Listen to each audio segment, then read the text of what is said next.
Un día le preguntaron a Helen Keller, una activista norteamericana de finales del siglo XIX, que era ciega desde los 19 meses. Helen, ¿hay algo peor que no poder ver? Y ella responde, sí, es peor poder ver y no tener visión. A mí esta frase me dejó impactado porque obviamente muchos de los que estamos acá podemos ver, pero cuando no sabemos para qué sirve ese mirar y no tenemos marcado un objetivo o una visión, pues simplemente los sentidos sirven para adornar nuestra existencia, pero no lo estamos poniendo a trabajar a favor del Ikigai o a favor del propósito de vida. Y esto es de lo que yo quiero conversarles el día de hoy porque es importantísimo tener ese faro guía, ese propósito que guíe nuestras vidas para tener claridad mental a la hora de enfrentarnos al día a día. Hay una historia que a mí me dejó marcado de por vida y se las voy a contar ahorita para que entendamos qué significa el propósito de vida o el famoso Ikigai. Porque el Ikigai o propósito de vida es ese faro guía que alumbra mi existencia y me lleva hacia la dirección que yo quiero ir. La mayoría de los seres humanos, se dice que alrededor del 90% de los seres humanos no tienen ni idea de a qué se levantan,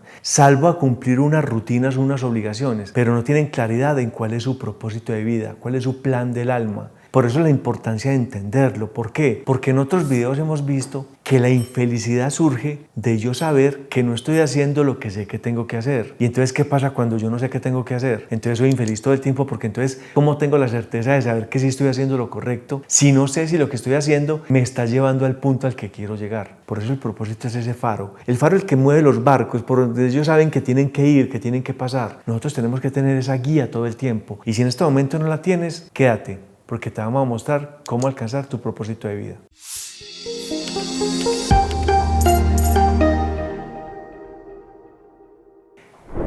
Albert Schweitzer es un señor de Austria que en la Viena de 1950 era considerado el mejor pianista del mundo. Albert Schweitzer, a la edad de 62 años, estaba en su casa un domingo en la mañana y de pantuflas y levantadora sintió el ruido del periódico al llegar al antejardín. Fue a recogerlo y se dio cuenta de que en la primera página el titular decía: cada año mueren 2,5 millones de personas en África, generalmente niños, de enfermedades fácilmente tratables. Albert Schweitzer cuenta en su biografía, no fue capaz de contener las lágrimas y al día siguiente, lunes, se inscribió en la Facultad de Medicina de Londres para aprender medicina. Curioso que alguien de 62 años, que posiblemente siendo el mejor pianista del mundo tenga su historia de vida ya definida, se haya inscrito a empezar una carrera nueva de 62 años. Entendamos esto, es una locura. Y a los 66 años, ya llevando 4 años en la facultad, empezó a hacer las prácticas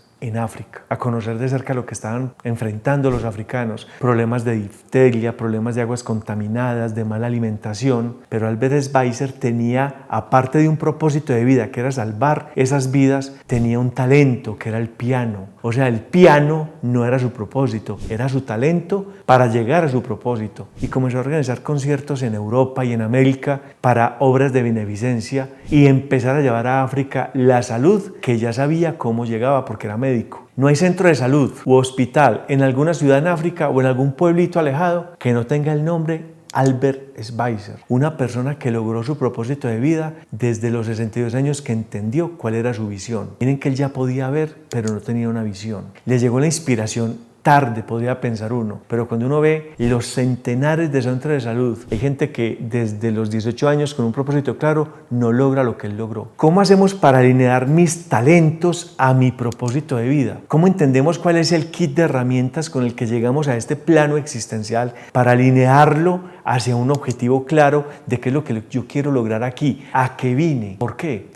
Porque el entorno social nos lleva a que nosotros aquí vinimos fue a estudiar, a pasar unos cronogramas de actividades que tienen que ver con kinder, primaria, secundaria, universidad, de pronto una especialización en algo, luego casarme, trabajar, tener hijos que hagan exactamente lo mismo que hice yo también en el sistema educativo y yo trabajar por una pensión. Y entonces el día se queda así y la vida se vuelve eso, una lista que tengo simplemente que hacerle checklist, y no es así. Todas estas historias que le cuento, como la de Helen Keller diciendo que es más importante tener visión que ver, y esta de Albert Schweitzer donde le llega un propósito de vida, un Ikigai, ya uno podría pensar que al final de sus días le hace pensar a uno varias cosas. Si está respirando es porque todavía tienes cosas por hacer. Ese cuento de la jubilación y que yo ya no quiero hacer nada, eso es lo que más está acabando con la salud de la gente. Noten que la gente es saludable hasta que dejan de trabajar. Se jubilan, se retiran y se dedican a no hacer nada y comienzan a volverse decrépitos. ¿Por qué? Porque se descuidan de por sí en su existencia y su ser. Es como si creyeran que su propósito de vida murió con su empleo. Y ese no era el propósito. Ese quizás eran las actividades que tenías que hacer para cumplir un propósito. ¿Cuál es tu propósito? ¿Cómo podemos descubrir cuál es? Yo les tengo varios tips. A mí me empezó a decir la gente, yo no sabía cuál era mi propósito,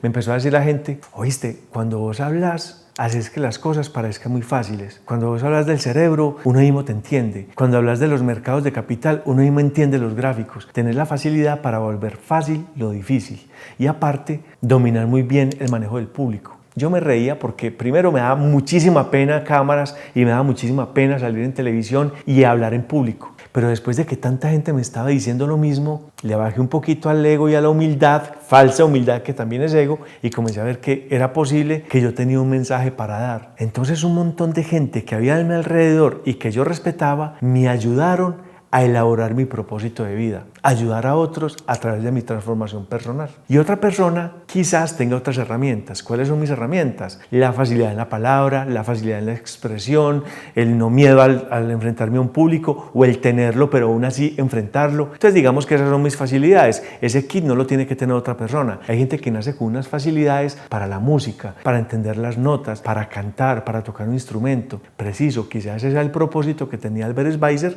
o ese era el talento, el kit de herramientas para lograr un propósito. Hay otros que tienen facilidad artística para pintar, hay otros que tienen facilidad para trabajar en equipos, para organizar ideas. Cada uno vino con un kit de herramientas. Todos lo tenemos. Lo que pasa es que el sistema y la forma de elaborar nuestra vida ha hecho que quizás lo perdamos o no le pusimos atención y no trabajamos los talentos, porque los talentos hay que trabajarlos. Tenemos talentos primarios y talentos secundarios, talentos dominantes y talentos por los cuales hay que trabajar. Pero el talento en sí no es nada sin disciplina. Es decir, uno ve grandes atletas perdidos porque no tienen disciplina y uno ve gente que no era tan buena, pero al hecho de estar repitiendo a toda hora la actividad se volvieron muy buenos. Entonces la disciplina vence al talento al final del tiempo. Entonces, con esa disciplina yo puedo empezar a trabajar sobre para qué soy bueno, cuál es el plan de mi alma. Y eso requiere algunos espacios importantes. ¿Cuáles son? Lo primero, aprende a escuchar, como les dije, lo que les dicen las demás personas, si no lo tienes claro.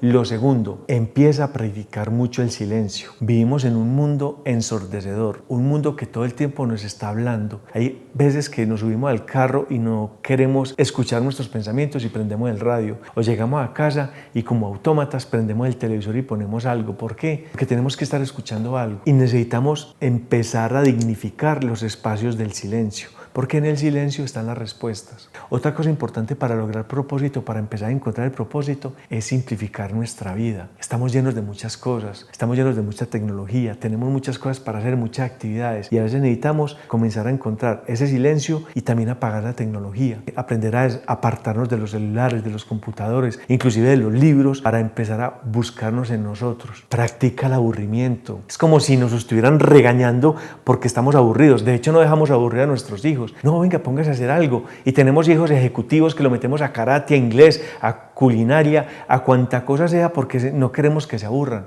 ¿Cómo así? Nosotros nos aburríamos. Nosotros también sabemos aburrirnos. Y el aburrimiento es importantísimo para el cerebro, porque el cerebro, cuando se aburre, comienza a tener ideas creativas para solventar ese aburrimiento o para empezar a pensar cosas diferentes. Cuando nosotros tenemos tanta cosa a toda hora y cuando nos volvemos hiperactivos y con tanta tarea, definitivamente el propósito se esconde. Se está escondiendo en el ruido, se está escondiendo en la inacción y se está escondiendo en la cantidad de actividades que tenemos para no aburrirnos. Espero que todos estos tips te hayan servido para por lo menos plantearte la posibilidad de que quizás estás viviendo una vida sin sentido, una vida sin propósito. Y recuerda que lo más importante en esta vida es tener visión, no es solamente poder ver. Si te gusta esta información, compártela con tus hijos, compártela con tus amigos, compártela con la gente que quizás tú ves un poco perdida en la vida, en caso tal de que tú ya tengas propósito definido. Si no te gusta esta información, compártelo con tus enemigos, pero compártelo.